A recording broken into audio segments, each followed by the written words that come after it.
E aí, tudo bem? Estão conseguindo produzir a carta para o PET 300 anos de Minas Gerais? Parabéns para quem conseguiu. As produções têm ficado bem interessantes. A escolha nas escolas e na SRE já foram feitas. Agora é só esperar a escolha lá da Secretaria de Educação. Mas para você que ainda não produziu, acessa o card aqui em cima que você vai ter todas as informações sobre o que e como escrever. Você tem até o dia 27 de novembro para enviar essa carta, hein? E garantir as suas 100 horas aulas na sua carga horária. Mas o foco de hoje é a correção das semanas 3 e 4 do PET volume 6 do 7º ano. Vamos lá, que a aula já vai começar.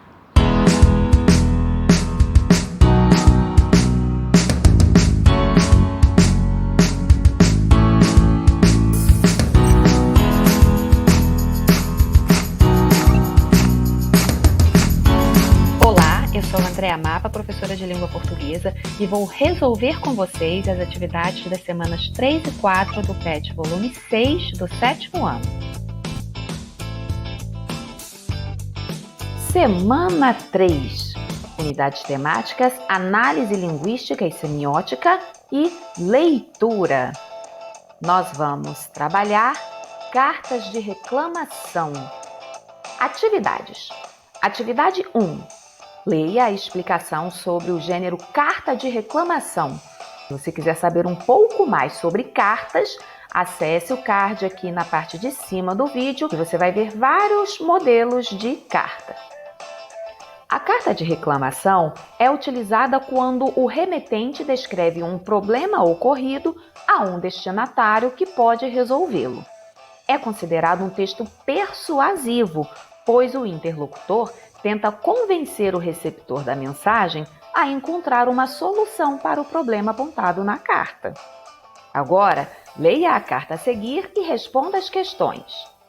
Senhores moradores, recebo muitas reclamações. É cachorro latindo de manhã, à tarde, à noite, sábado, domingo, dia santo. Não dá mais para suportar. Ninguém merece.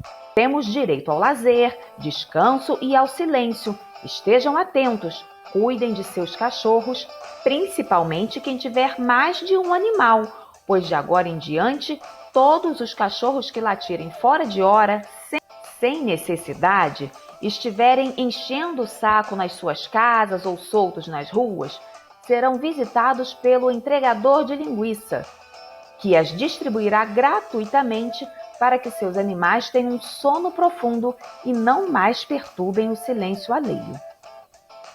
Existe um ditado popular que diz: quem avisa amigo é. Tomem atitude, caso contrário, a cachorrada vai aparecer com 4 patas para cima, com boca cheia de formigas. Pela sua atenção e providência, agradecemos. Disponível no site do G1, carta anônima enviada a moradores de bairro de Joinville ameaça cães. Acesso em 11 de setembro. Número 1. Qual o assunto tratado nessa carta? Já sabemos que é uma carta de reclamação, não é? Então, logo no início, já vem qual é o assunto dela. É a reclamação por conta de latidos de cachorros constantes. Número 2. Qual foi o tom adotado por quem está enviando a carta? Foi um tom cordial, um tom educado, calmo, ou foi um tom mais arrogante, mais ameaçador? Foi um tom rude e ameaçador. Qual o motivo da carta não ter assinatura identificando o remetente? Remetente é quem remete, quem envia, quem escreve a carta. Por que será que ele não assinou? Possivelmente porque o autor não queria ser identificado por estar ameaçando os animais de estimação dos moradores, o que é crime. Número 4. Você acha que o remetente usou da melhor estratégia para se comunicar? Por quê? Você vai dizer aqui sim ou não e por quê? É uma resposta pessoal, então eu vou dar aqui uma sugestão de resposta. Não, ele poderia ter falado pessoalmente com os moradores, ou mesmo ter sido mais cortês e educado na carta, sem usar de ameaças aos animais.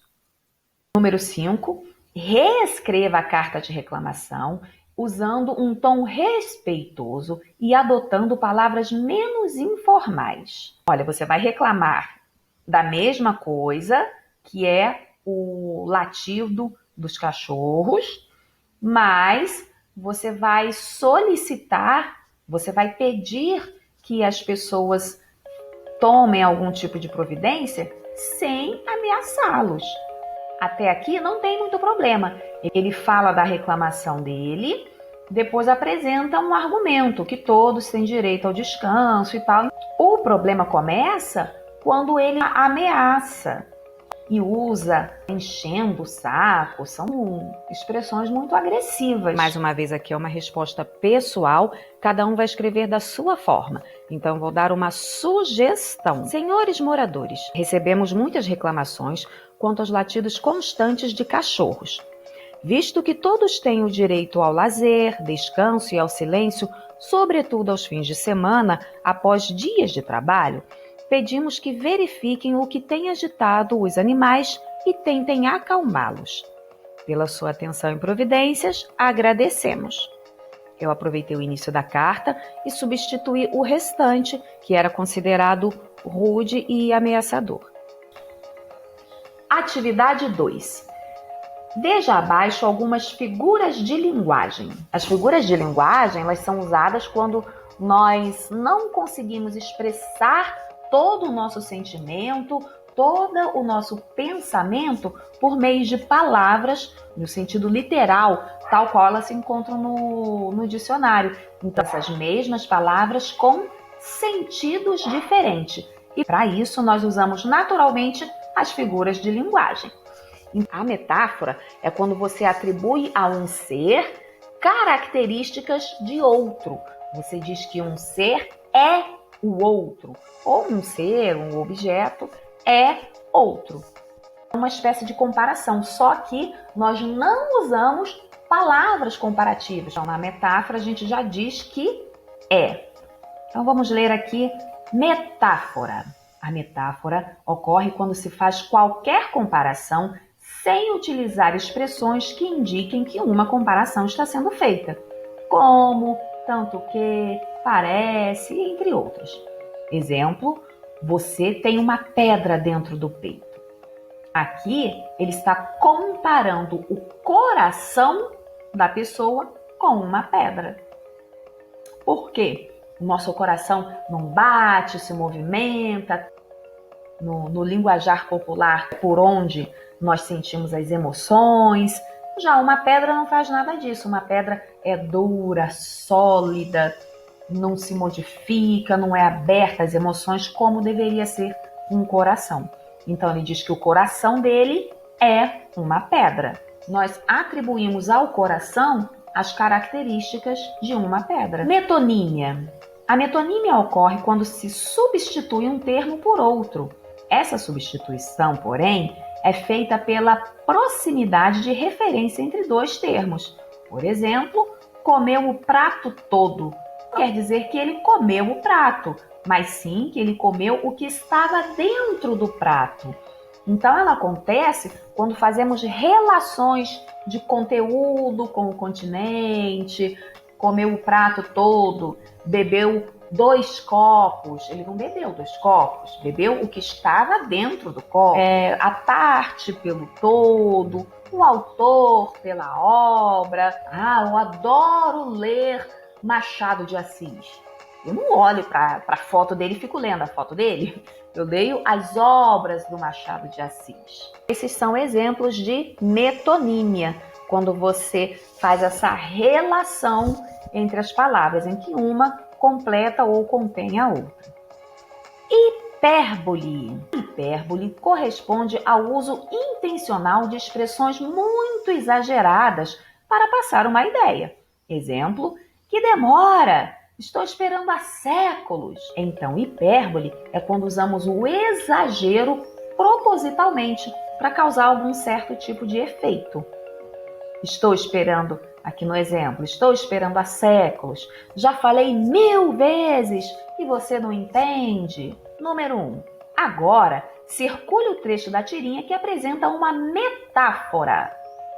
A metáfora, olha aqui, É quando você faz uma comparação sem usar essas palavras. Você atribui características de um objeto ou ser a outro. Nós temos aqui o Níquel-Náusea, de Fernando Gonzalez, que é esse ratinho aqui, que está conversando com uma ratinha. Fala uma coisa romântica.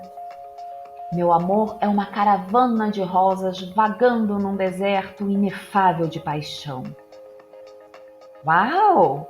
Agora traduz. Aí, você tá querendo demais. Ele falou tanta coisa bonita que nem sabe o que significa.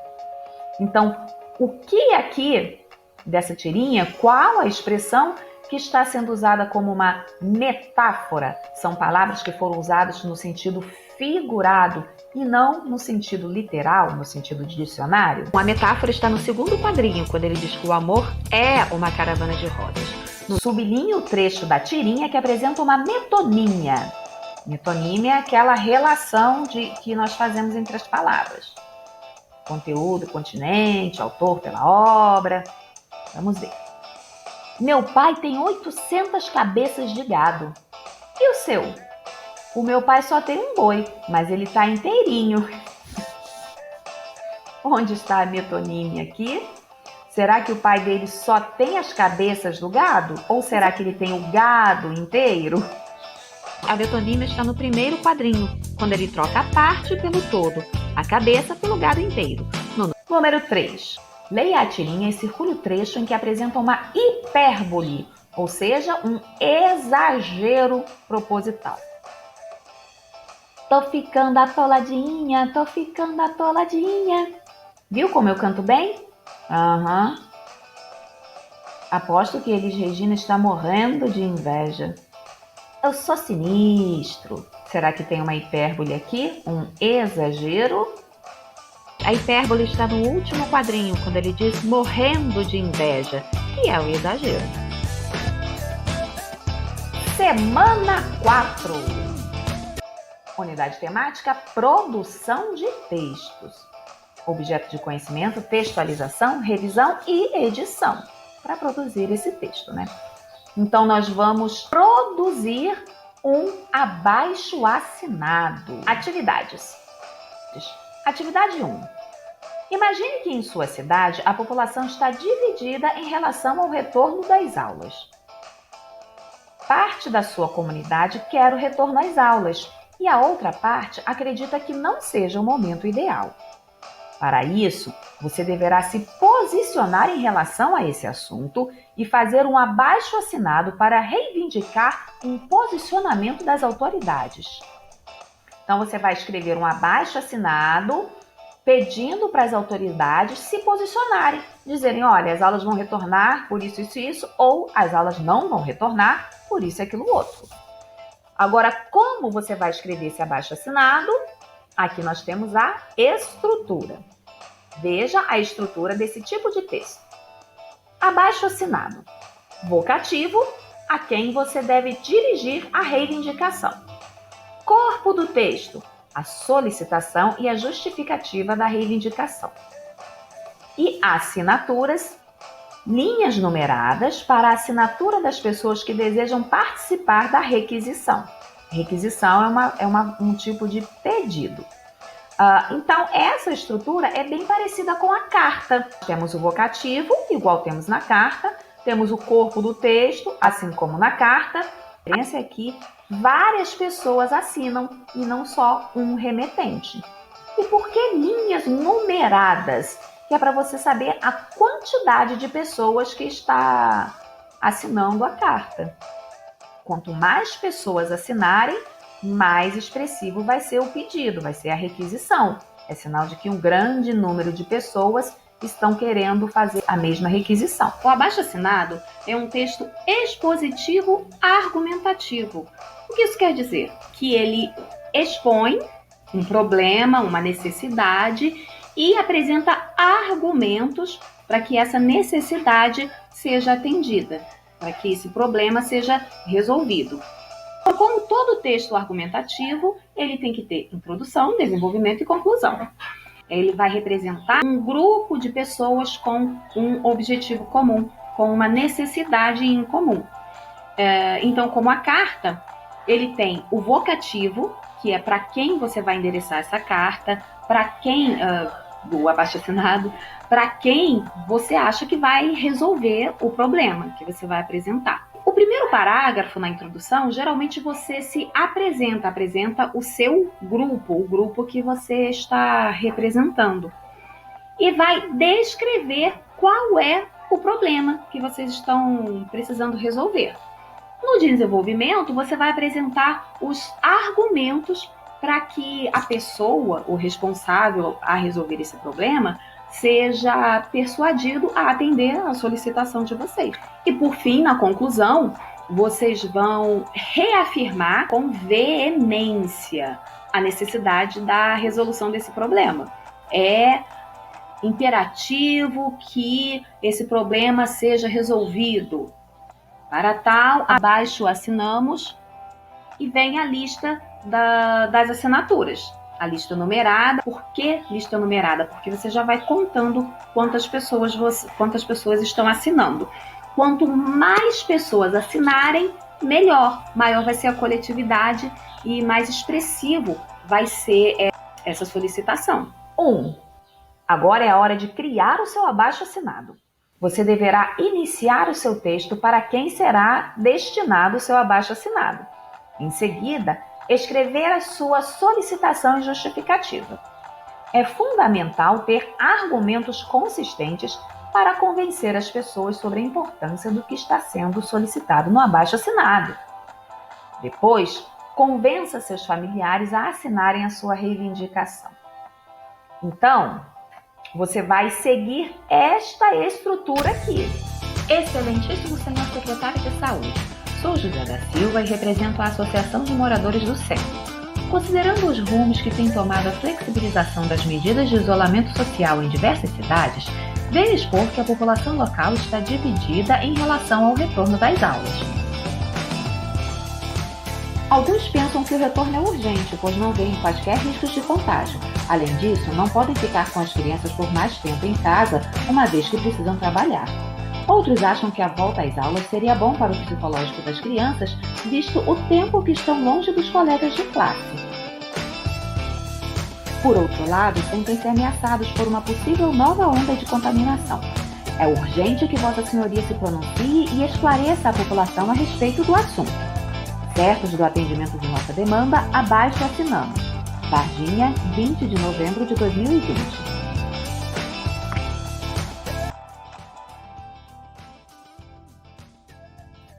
Atividade 2. Para a volta às aulas, será necessário que haja um protocolo de segurança para os alunos e professores.